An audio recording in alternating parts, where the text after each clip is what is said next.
And the Lord now began to open my eyes, said the international and all the world's eyes has opened on the country Nigeria. The way their eyes open is never like before.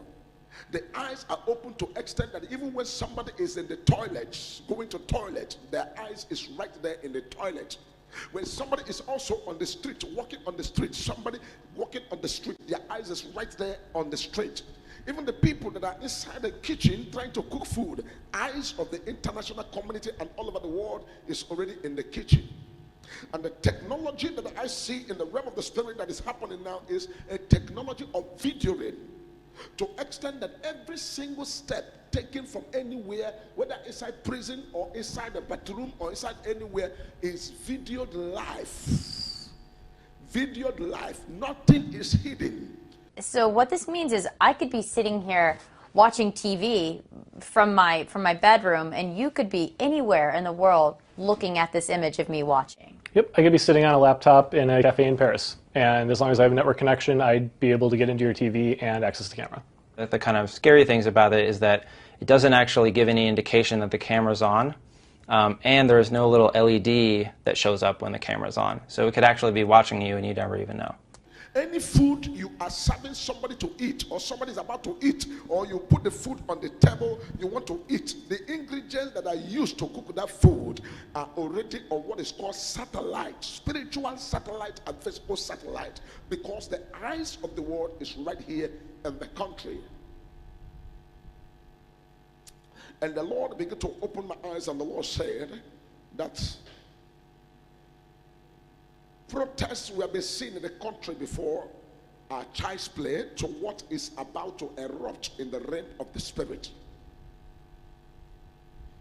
I'm speaking as a prophet. Write it. When I finish prophesying, go and check the date. Put the date. Copy it on your own. Share the broadcast. Hang it on your wall. Tag it. Pin it there. Because when you begin to see, you will know that the major prophet of God has been revealed this to say this thing that God has already put in my mouth. Now, I begin to enter in the realm of the spirit, and I look at what is going on, and I begin to see the kind of protest that has never ever been seen before in the history of mankind. I see people to extent that people now begin to remove their clothes. People now come out and they remove all their clothes. Women remove clothes. Men remove clothes. Everybody remove clothes and begin to walk naked on the street in the times of protest. Yes, hear me clear. I'm speaking as a prophet of God, and when a prophet of God is speaking, all you need is to pay attention. Because I begin to see naked people on the street, to extend that the power of the government have to fail them. And the Lord began to ask me, the Lord said, look at my son. I'm showing you this because this is what is already settled in the spirit about to erupt.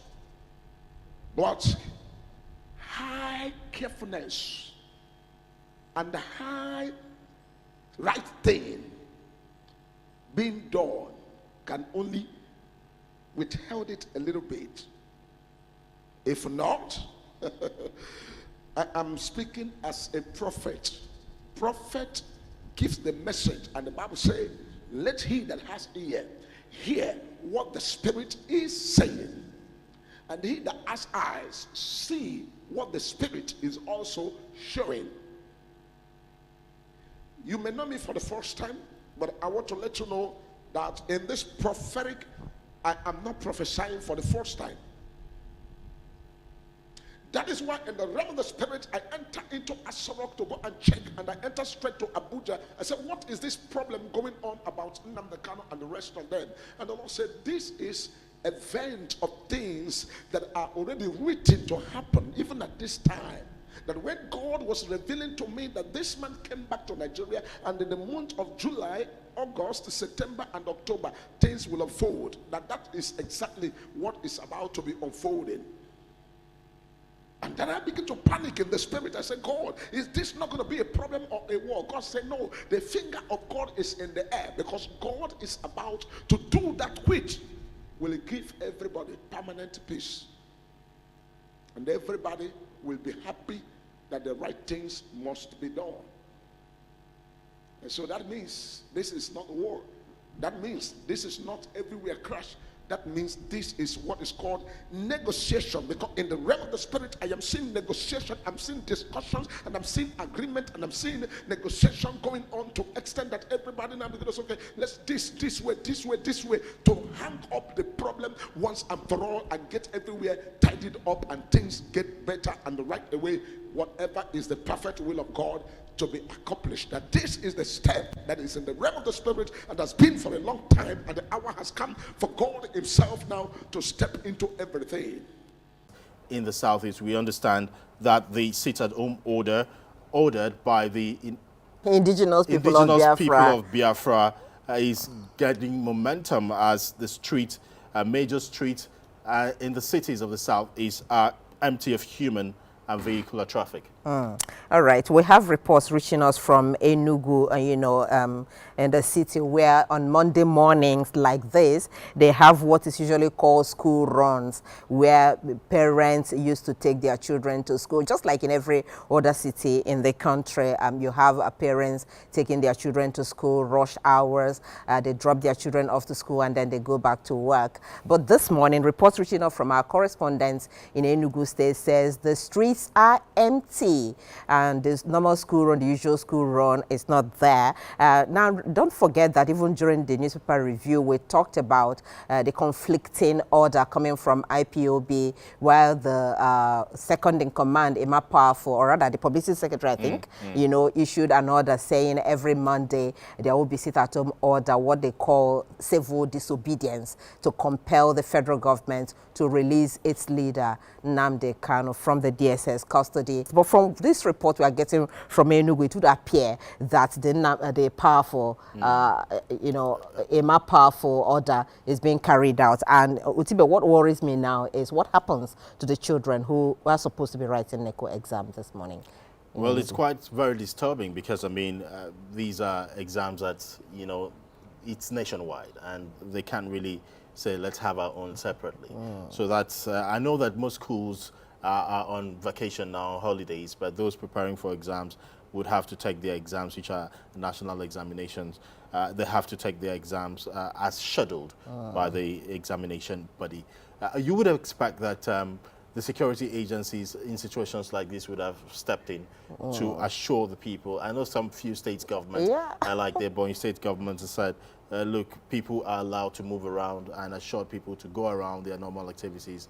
But this intense distrust of the government, it's trust not just in terms of distrust, but the ability of the government to protect the people. So when people are not certain that if I step out of my house to go to my normal business, as you've asked me to do, that I'll be protected by agencies of the state government against people who feel that I've violated an order, non-state actors, then it becomes a problem. And that's why, at many occasions, different reports have indicated that Nigeria is descending to the level of a failed state. Because when non-state actors begin to take laws into their hands and begin to set the rules and become authorities in the state, when you have a constituted authority with the full complement of state power in place, talking about the security agencies and elected officials in power in the state, then it becomes very problematic. And it makes people want to believe that some parts of this country have actually descended to that level, that in spite of the fact that a governor who has been elected, or governors who have said people to come out to do their normal activities, other people are still, majority of the citizens are still afraid to go. I mean, see how dry the streets are. I mean, Monday, typically in the South is a first market day after Sunday. So it's a big deal. A big deal, really. And for people that do businesses as well, even though Enugu is not so much known for businesses like that, we're still trying to see if we can get reports from Anambra State, from Ebonyi State, from Imo State, and Abia State as well. But the fact that even the Ebonyi State governor did tell the people, please ignore this order, go about your business, it will protect you. The report we are getting from Enugu is saying that there are no presence of security operatives on the roads and on the streets. So what does that tell you? That if the people had even defied the order and come on the road, and probably someone, makes an attempt to attack them, it may be easy for them to be attacked. Yes. Because there is even no security operative from the reports we got to actually handle those people and put them in their place for people to go about their normal businesses. So quite disturbing. Yeah, Quite disturbing. very indeed. disturbing. But I lift up my hand to pray for all the innocent people and to pray that the perfect will of God and the hand of the Lord remain open to the glory of God, and the will of God be done in the life of every one of us, and we fulfill our destiny and our vision and whatever we are made for. And I begin to look in the realm of the spirit, and the Lord say, this month of July is a month that God is going to remember his people.